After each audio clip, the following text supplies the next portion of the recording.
Welcome to another warm-up. You know the drill by now. Take a few minutes, see how far you can get. Okay, hopefully you hit pause, gave these a try. I'm gonna work through them. Use the definition of derivative to find the tangent line to y equals the square root of x at x equals 9. So I might need a little bit more room here. I'm gonna go ahead and, move this down a bit. And away we go. That definition of a derivative, let's write it out formally once. You don't need to start with this part, but it is the limit as h goes to 0 of f of a plus h minus f of a all over h. So the change in the y value over the change in my x value as I let that change in my x value go to 0. Let's go ahead and plug into our actual data now. So my f is the square root of x, and I want to plug in 9 plus h. So this just becomes the square root of composition of functions here, 9 plus h. A kind of looks like a 9. It's kind of nice. Minus the square root of just plugging in that a equals 9. So 9 all over h. This looks like a familiar limit. If I were to plug in 0 for h, I would get 0 over 0. And I've got to do something about these square roots, so I'm going to multiply top and bottom by that conjugate square root of 9 plus h plus square root of 9 all over square root of 9 plus h plus square root of 9. Okay. Basically multiplying by the same thing on top and bottom. Algebra lets me do that, and I'm quite sure that this is not going to be 0 near h is 0. If I were to multiply this out, go ahead and FOIL it out. Make sure you understand why this works. I'm going to multiply this out. When I FOIL out the top, the middle terms will cancel. That's why we picked the conjugates. And I get a 9 plus h, because that's the square root of 9 plus h squared, minus 9. Do double check that that part makes sense to you. Often you got to take a few more steps than that. All over h times this whole bottom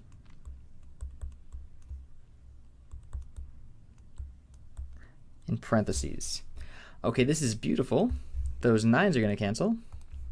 Here, I just did a couple steps fast, so we'll do this next step a little slower. Once those 9s cancel, looks like I have just an h on top over an h times that whole conjugate.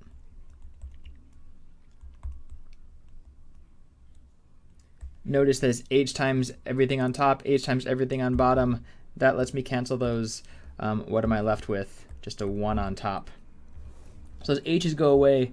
Now I can just plug in h. This whole thing is, the word is continuous. Near h is 0. If I just plug in h, I get 1 over square root of 9 plus 0 plus the square root of 9. Okay, I'm not dividing by 0. Nothing bad is happening here. This is just a quotient of two continuous functions. I'm good to go.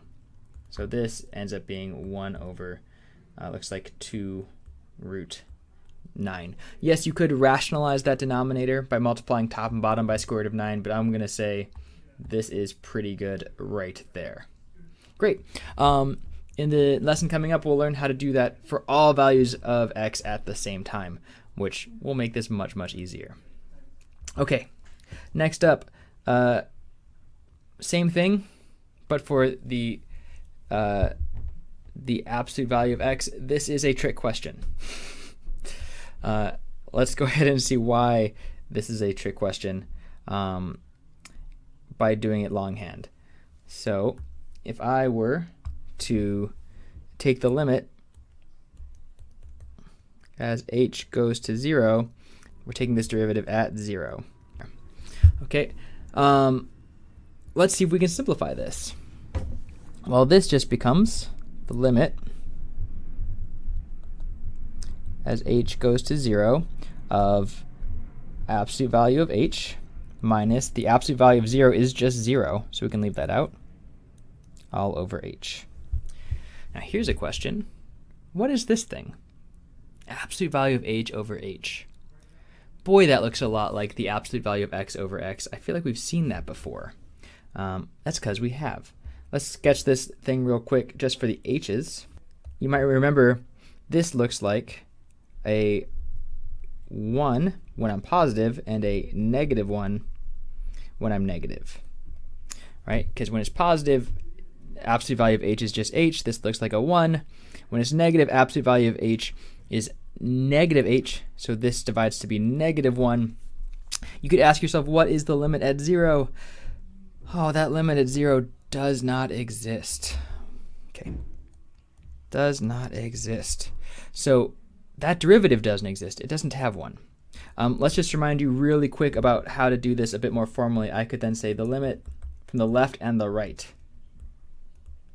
With those piecewise functions, we deal with we split them into a left and a right to make sure they agree. And so from the left, this is negative h over h. Because of the definition of an absolute value, this is positive h over h. This ends up being negative 1. This equals 1. The limit from the left and the right don't agree, therefore the limit does not exist. Great. So it is definitely possible to not have a derivative at a point. That's called being not differentiable. All right. This is maybe a bit tricky too. This is going to come up in the next lesson. So what does x to the 1/3 look like? I'm going to go slow on this by saying let's graph. Ooh, bad axes. Let's graph something different. Let's graph x cubed. This is not to scale, but roughly x cubed looks like a parabola that goes faster and goes negative on the negative side and positive on the positive side. X cubed is the inverse of that. And what does an inverse do? It flips the x and the y values. So if I flip the x and the y values, here, there's a different color, I'm just reflecting over the line y equals x. And so I should look a little bit more, try to do this.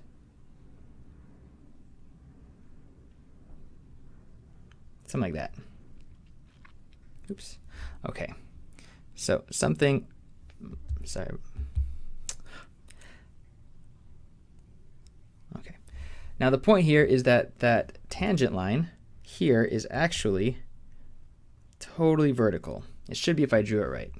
I guess there's 2 points. One is, what does the cube root of x look like? So this is x to the 1/3 is equal to the cube root of x. Well, it looks kind of like this. This reflected x cubed. What does this tangent line look like? It's actually vertical right here. What's the slope of a vertical tangent line? It doesn't have one. I mean, it's infinity, but infinity is not a number. So it doesn't have one. If I drew this right, it should be totally up and down. I know it's not quite right. Just like x cubed, the tangent line is totally horizontal. The tangent line to x to the 1/3 is totally vertical at 0. Okay, so quick reminder for things that are going to help us in this lesson coming up.